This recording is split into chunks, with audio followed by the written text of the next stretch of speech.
We've got John. It says King of Prussia. Yeah.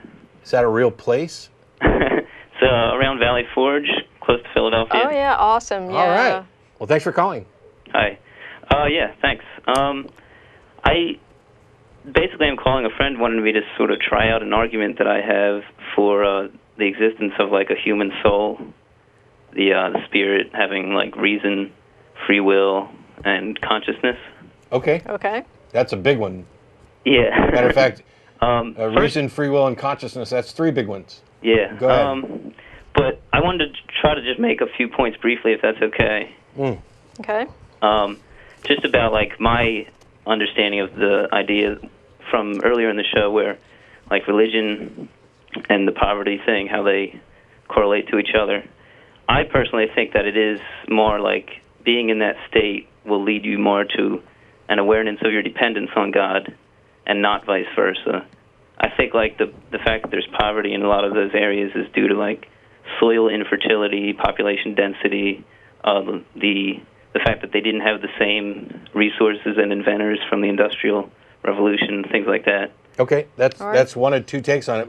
My question to that is, you're convinced that it's poverty that leads people to these more religious positions. I think that's one factor that can be. Sure, yeah. sure. My follow-up question is, do you think that has any ties to whether or not those religions are true? I don't really think so, but I wasn't really planning to go there. No, that's fine. I just wanted to check. Yeah. Keep going. And you mentioned something about like the cosmic joke of our immortal life. I think of that more as like a preparation period. Like I'm not universalist where everybody has the same destination in the afterlife necessarily. One of the previous callers said something about the Christian Bible study. I think, it depends on the denomination what their approach to the Bible is. And of course, in any religion, you'll have believers who are more or less honest or sinful or even knowledgeable about their own beliefs. Okay. But to get into my argument here, and I kind of see this as sort of a background for belief in God, although that's not what I'm trying to argue here. But I kind of see, like, what reasons do I have to believe in religion? I think, to a certain extent, it's rational to believe other people and other traditions. Like, why would they bother going through the centuries with these beliefs? Cosmological things, like who started the Big Bang, if there was something like that. Again, you said, like, I'm posing the question as a who, but... Well, I'm a little confused, actually, because... Yeah. You said you were going to argue for the existence of a soul, and that it wasn't necessarily, you weren't going to necessarily argue for the existence of God, and yet the first couple things you pop off are the argument from popularity, which is why would they believe these things for so long, to which the answer is because they didn't know any better. Yeah. And then the cosmological argument, which is one of many arguments that have been formally presented that are all logically flawed at some level. Right. Whether it's, the anthropic principle or teleological. I mean, if you want to go down that road, we can, but there are a bunch of callers waiting. We only got 20 minutes left, so if you want to just get to the souls one, that'd be great. So really, I was just going to say those are sort of my own ways to move on from the basic point here, which is like, I did not create myself, but I believe I have a spirit, so therefore I have to look elsewhere. So my argument as far as the spirit itself, or the soul... Hey, I got to pause you again, John. Yeah. And I do this for a reason, and it's because if there's a point of contention early on in a discussion, and I sit here and let you get all the way to the end, by the time we get back to it, you've developed from that. Right. So you said that you didn't create yourself, and you believe you have a soul. Right. Okay, I agree. You didn't create yourself. I think we'd all be in agreement that you are the product of your mother and father.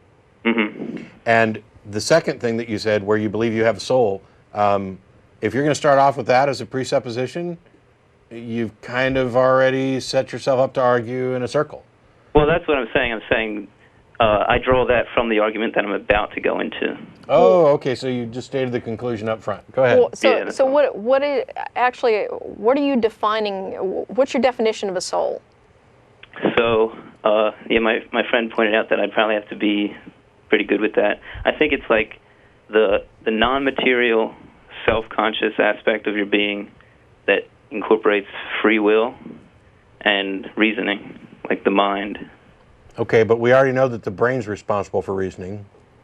Well, we know that And at least what I would say, the soul makes use of the brain. Oh, you think? And draws from our perceived knowledge from our senses. So the soul is the non-material part of your being that uses your brain.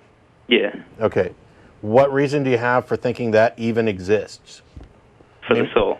Because I'm curious, because in a lot of ways I could say that a soul is the non-material part of this cup that keeps the water in. Right. So I already know that that function's done by the cup. So what justification do I have for adding a soul as a non-material, non-demonstrable aspect of this cup that does the function that we already know the cup does? Well, you could say that it never acts on its own behalf. But then we get into the argument for perception of mind and other beings, this hypersensitive agency detection device theory of mind. Yeah. But the point I wanted to get to is that I think in our own consciousness, the fact that we have an understanding of what, even discussing this with you, the fact that I say the word soul or spirit and include these other things, consciousness and free will, I think just the fact that we have an understanding of what they mean sort of proves that we have some non-physical element. Really? That can, so that the can fact convey that to us the fact that there is meaning there. So John, the fact that when I say unicorn, you understand what it means? Does that mean unicorns exist? No, but here's why. All right, why. so that debunks what you just said, I think, right? Well, here's why you believe you... Well, so with a unicorn, basically, you have the image of a horse... No. No. All right, we could pick something entirely different. What we're talking about is we've defined a term, and it has entered the public consciousness as a meme. That doesn't point to whether or not that doesn't tell us whether or not it points to anything that actually exists. Well, here's you can what do I'm saying. the unicorn model. As an example. You can do the unicorn. That represents John. things that we do know the meaning of: a horse, a body, a shape, a dimension, length, width, volume, mass, whatever. But all these other things are things that we know of that are not spiritual.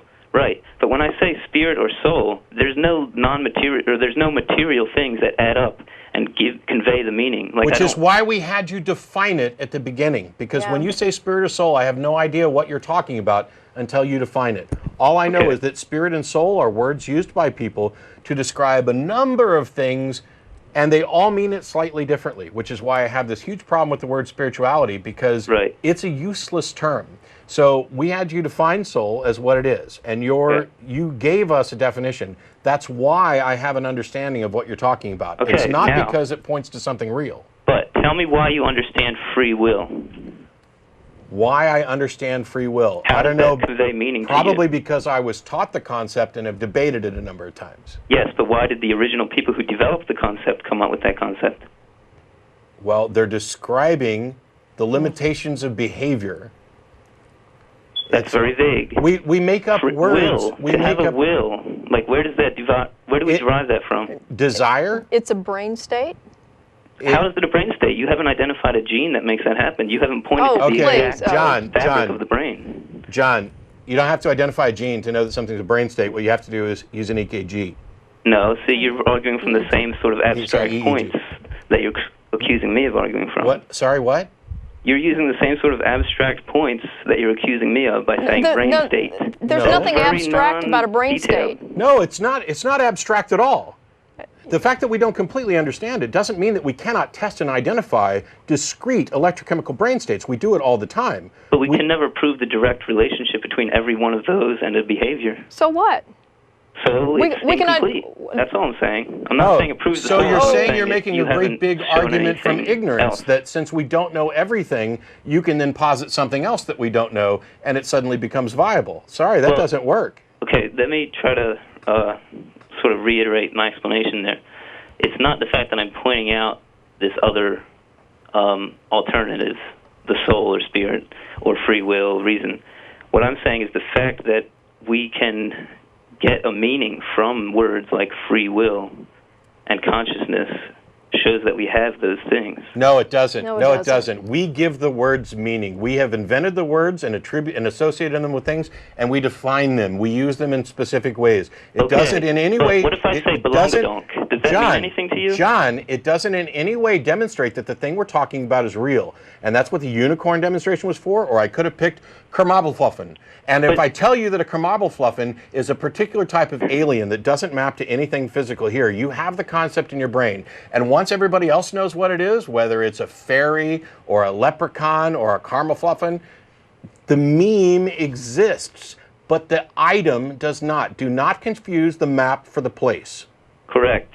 And I agree that for that same reason, the, what's it called, ontological argument for God is not valid. Okay. However, I agree on that. Back to the, well, for one thing, I believe the fact that we have this spirit allows us to be wrong about the spirit. Stop. So your alien non-material thing we can be wrong about because we still have the non-material idea. John, you don't get to say the fact that we have this spirit. You have to actually demonstrate that before I'm going to let you call it a fact. Well, I meant the fact that we have the word and the meaning. The fact that we have the word does what?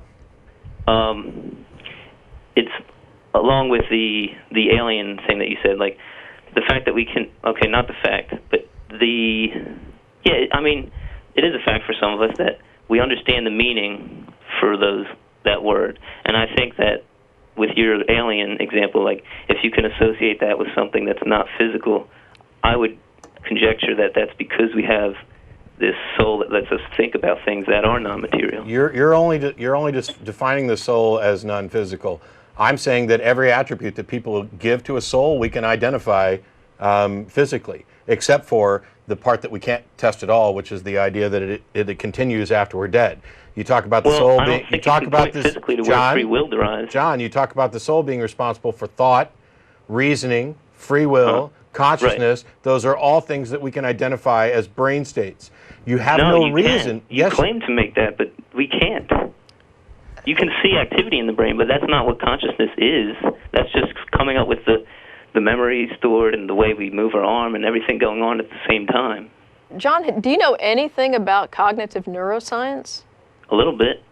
Well, then Google. How can you make these statements that these brain states don't map to specific like intent or emotions or what? Because I'm aware of the progress of the research in that field. No, I don't think you are. I know enough about it to say that.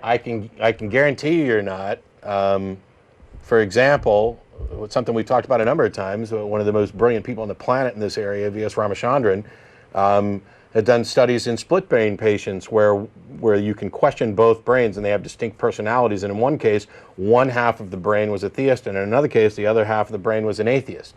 Now, when they split that patient's brain, did they get it two souls? Wait, can you say that again? A split brain patient where the corpus callosum's been split divides the brain, and each half of our brain controls a different part of the body. And I'll get the hemispheres confused, but let's say for the sake of the argument that it's the left hemisphere that controls speech and the right hemisphere controls the left side of the body. In any case, whether I got that backwards or not, in a patient like that, they were able to actually ask it questions because you're going to hear out of both ears. And they would have the one half of the brain would be able to answer with the mouth, and the other half of the brain would be able to answer by taking the right hand and pointing to answers. And in this case, one half of the brain was a theist. When asked if they believed in God, it said yes, and the other half of the brain said no. Now, did that human being who had its brain split get two souls, and how did that happen? The soul tapped into the brain in the one side and not the other. Okay. And you base this on what? I can only say that that's possible. I can't say it's necessarily true, but you can't disprove it either. So what you're saying... It's aside from the main point that I'm trying to make. John, stop. First of all, saying you can't disprove it is not an argument in favor of you. But second of all, what you did just do implicitly is state that this person has half a brain that does all of the things that you attribute to the other half of the brain, and it does it without a soul. We're done. The rest is just posturing. Sorry.